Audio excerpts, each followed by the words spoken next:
ఆడవాళ్ళకు ప్రాబ్లమ్స్ ఉన్నప్పుడు వాళ్ళు యూజువల్గా గైనకాలజిస్ట్ని కలుస్తారు.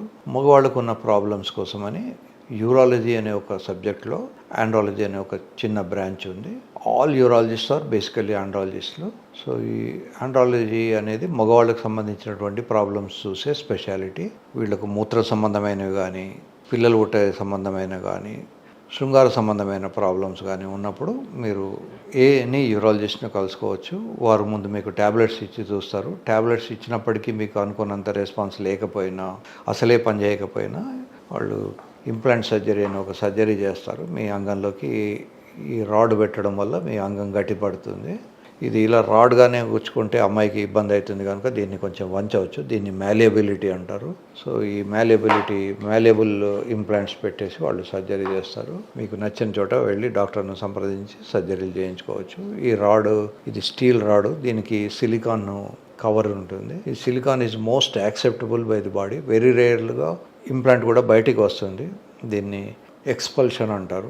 న్యాచురల్గా కూడా ఇది బయటికి రావచ్చు. ఎనీ ఫారిన్ బాడీలో రిజెక్ట్ అవుతూ ఉంటుంది. ఇప్పుడు ఎంతో కష్టపడి ఆ కిడ్నీ ఒకతను డొనేట్ చేసి ఆ కిడ్నీని తీసుకెళ్ళి ఇంకో వ్యక్తిలో పెట్టి అంత చేసిన తర్వాత కొద్ది రోజులకు అది రిజెక్ట్ అవుతుంది, నల్లబడిపోతుంది, అది చెడిపోతుంది. దాన్ని చెడిపోయిన దాన్ని కూడా తీసేయాల్సి వస్తుంది. రిజెక్షన్ అనేది కూడా అప్పుడప్పుడు జరుగుతూ ఉంటుంది. సో యూజువల్గా 1 to 2% ఆఫ్ ది పీపుల్కి ఇవి కాంప్లికేషన్స్ ఉంటాయి. Majority 95 to 98% of the people enjoy చేస్తారు. ఒక 2 to 4% ప్రాబ్లమ్స్ వస్తుంది. అబ్బాయిలు ఎలాంటి అమ్మాయిల్ని ఇష్టపడతారు అని అడుగుతున్నారు. యూజువల్గా తల్లి లాంటి ఫేస్ ఉన్న వాళ్ళని ఎక్కువ ఇష్టపడుతుంటారు. ఫర్ ఎగ్జాంపుల్ తల్లి ఫేస్ ఇట్లా రౌండ్గా ఉన్నదనుకోండి, వాళ్ళు సెలెక్ట్ చేసుకునే అమ్మాయిలు కూడా చాలా వరకు రౌండ్ ఫేస్ ఉన్న వాళ్ళని. అలా కాకుండా తల్లి కోలమొహం ఉన్నదనుకోండి, అప్పుడు వీళ్ళు సెలెక్ట్ చేసుకునే అమ్మాయిలు కూడా కోలమొహం ఉన్న వాళ్ళని సెలెక్ట్ చేసుకుంటారు. రెండోది కరుస్ అంటే అందరు ఇష్టపడతారు. ఏం సిలిండర్ లాగా ఉంటే మాత్రం వీడికి శృంగారం చేయడానికి ఏమి ఇబ్బంది ఉంటుంది? ఏమీ ఉండదు. సిలిండర్ లాగా ఉన్నా, గుమ్మటంలాగా ఉన్న, అవర్ గ్లాస్ స్ట్రక్చర్ ఇట్లా స్ట్రక్చర్స్ ఉన్న, కరుస్ ఉన్న శృంగారానికి ఏమీ ఇబ్బంది ఉండదు. ఎందుకంటే ఈవెన్ మాస్టర్బేట్ చేసినప్పుడు ఫ్యాంటసీ అని అంటుకుంటారు. మనసులో ఊహించుకుంటారు, ఎవరినో ఊహించుకొని శృంగారం చేస్తారు. యూజువల్గా సెలెక్ట్ చేసుకునేటప్పుడు కరుస్ ఉన్న వాళ్ళని ఎందుకు సెలెక్ట్ చేసుకుంటారంటే వైడ్గా ఉన్నటువంటి పెల్విస్ కింద, బొడ్డు కింద వెడల్పు ఎక్కువ ఉన్న వాళ్ళని సెలెక్ట్ చేసుకుంటారు. ఎందుకంటే నేచర్లో అట్లాంటి వాళ్ళకు కాన్పులు అయ్యే అవకాశం ఎక్కువ ఉంటుంది. బొడ్డు కింద కనుక కొంచెం తక్కువ వెడల్పు ఉంటే వాళ్ళకు కాన్పు కాదు, వాళ్ళకు ఆపరేషన్లు అవి అయితే ఈ కాలంలో. పూర్వకాలంలో ఆపరేషన్ లేనప్పుడు చనిపోయేవాళ్ళు. అందుకోసమని కరుస్ ఉన్న అమ్మాయిలనే ఎక్కువ మంది ఇష్టపడుతుంటారు, ఎస్పెషల్లీ వేస్ట్.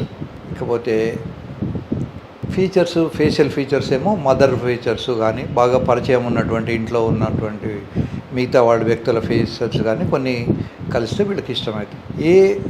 ముందు ఎలా ఇష్టమని దగ్గరికి వచ్చినా ఒక అబ్బాయి ఉండిపోవాలనుకుంటే, ఇప్పుడు అమ్మాయికి ఎట్లయితే లవ్ అనేది ఇంపార్టెంట్, మగవాడి లవ్ ఈజ్ రెస్పెక్ట్. ఎక్కడైతే రెస్పెక్ట్ ఉండదో అప్పుడు వాడు అమ్మాయిని వదిలేసి దూరం వెళ్ళిపోతాడు. నాగింగ్ ఉన్నా, ఫిజికల్గా ఒకవేళ డైవర్స్ చేయకుండా ఇంట్లో ఉన్నా వాడి మనసు మాత్రం వైఫ్ దగ్గర ఉండదు.